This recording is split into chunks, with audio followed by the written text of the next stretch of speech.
Hello friends. டேங்க்கில் ஒரு பெரிய சம்பவம் ஒன்று பண்ணிட்டானுங்க. எல்லாம் ஒரு ஃபீட்டுக்கு மேலே தான் வளர்ந்துட்டானுங்க எல்லோரும்.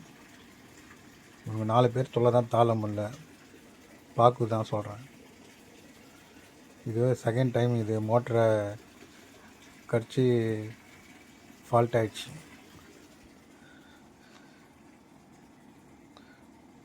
பாருங்கள், அந்த பிளாஸ்டிக் எப்படி கடிச்சு போடுறானுங்க பாருங்க. அந்த மோட்ரு நாபு, அதனால் மோட்ரு ஓடாமல் நின்றுச்சு.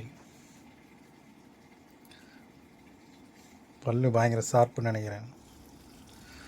இதனால் ரெட்டைல் கேட்ஃபிஷ் வேறு இறந்துச்சு. ஏன்னா அப்போ தான் ஃபுட்டு போட்டு போனேன்.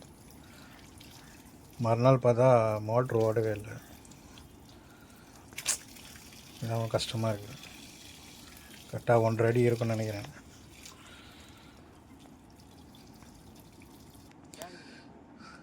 சரி, அதனால தான் சார் வீட்டில் புதைக்கிறதுக்கு இடம் இல்லை. சரி, அதனால் பீச்சில் எடுத்துமே போடலான்னு எடுத்துகிட்டு போயிட்டேன். அது மண்டை தான் நல்லா கனமாக இருக்குது, தேங்காய் ஓடு மாதிரி.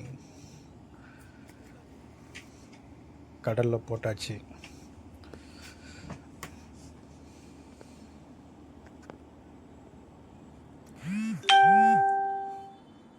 மோட்ரு எப்படி கச்சி வச்சானுங்க பாருங்க.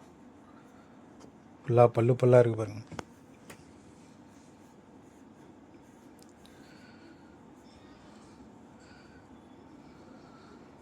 இப்போ அதனால் வேறு மோட்ரு போட்டிருக்கேன்.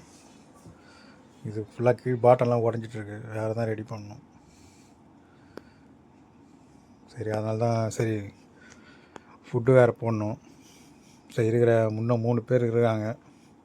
பெருசு தான் இறந்துடுச்சு.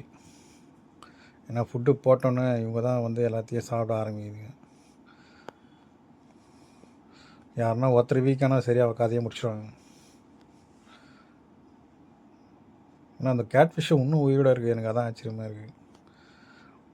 அது கரெக்டாக அந்த பைப்புலேயே தான் இருக்கும், வெளியே வராது அவ்வளோ சீக்கிரத்தில். ஃபுட்டு போடும்போது தான் வெளியே வருவார் அவர்.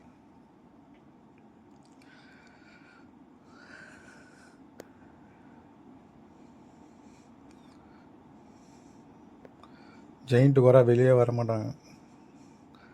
2 பேருமே அந்த ஒரு பைப்புள்ள தான் இருப்பாங்க.